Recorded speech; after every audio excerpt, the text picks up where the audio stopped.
Segala puji bagi Allah, pencipta langit dan bumi, yang menjadikan malaikat sebagai utusan-utusan untuk mengurus berbagai macam urusan yang mempunyai sayap masing-masing 2, 3, dan 4.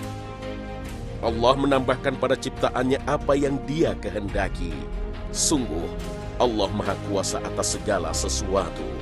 Al-Quran, Surah Al-Fatir, ayat 1. Merekalah para utusan Allah yang sangat tunduk pada setiap perintahnya, yang sangat perkasa dan ditakuti oleh seluruh makhluk di semesta. Sikap tunduk malaikat pun ditunjukkan dengan bersalawat untuk satu-satunya manusia sempurna, kekasih Allah, Rasulullah Muhammad sallallahu alaihi wasallam. Sesungguhnya Allah dan malaikat-malaikatnya bersolawat untuk Nabi. Hai orang-orang yang beriman, bersolawatlah kamu untuk Nabi dan ucapkanlah salam penghormatan kepadanya. Al-Quran, Surah Al-Ahzab, ayat 56.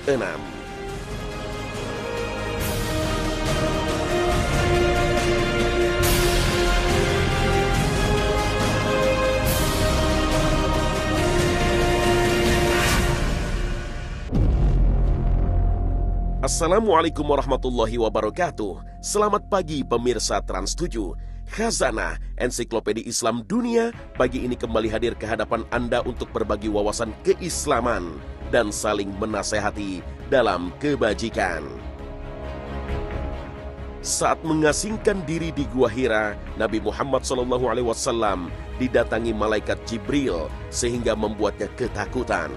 Malaikat Jibril kemudian berkata, "Iqra', bacalah." Namun Nabi Muhammad menjawabnya, "Ma ana biqari'in, saya tidak bisa membaca." Jibril kembali mendesaknya, "Iqra'." Nabi Muhammad SAW kian ketakutan, tetapi dia tetap menjawab, "Ma ana biqari'in."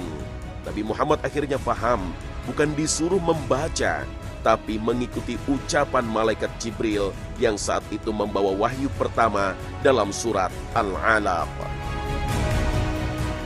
Iqra' bismi rabbikal ladzi khalaq, khalaqal insana min 'alaq, Iqra' wa rabbukal akram, الذي علم بالقلم علم الإنسان ما لم يعلم. Dengan diterimanya firman Allah Ta'ala, maka Muhammad resmi diangkat menjadi nabi dan rasulnya.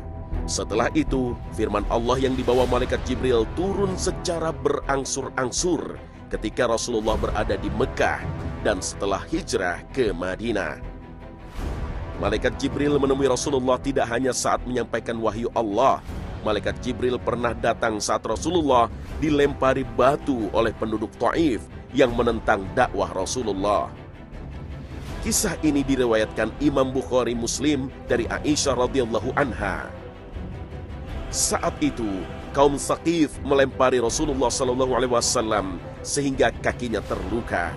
Tindakan brutal penduduk Taif ini membuat Zaid bin Harithah membelanya dan melindunginya.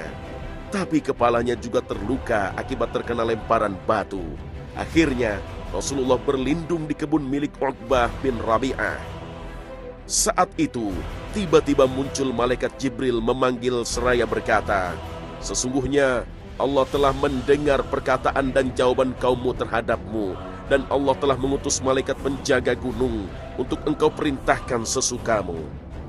Rasulullah SAW bersabda, "Kemudian malaikat penjaga gunung memanggilku dan mengucapkan salam kepadaku lalu berkata, 'Wahai Muhammad, sesungguhnya Allah telah mendengar perkataan kaummu terhadapmu. Aku adalah malaikat penjaga gunung, dan Rabb-Mu telah mengutusku kepadamu untuk engkau perintahkan sesukamu. Jika engkau suka, aku bisa membalikkan gunung Akhshabin ini ke atas mereka."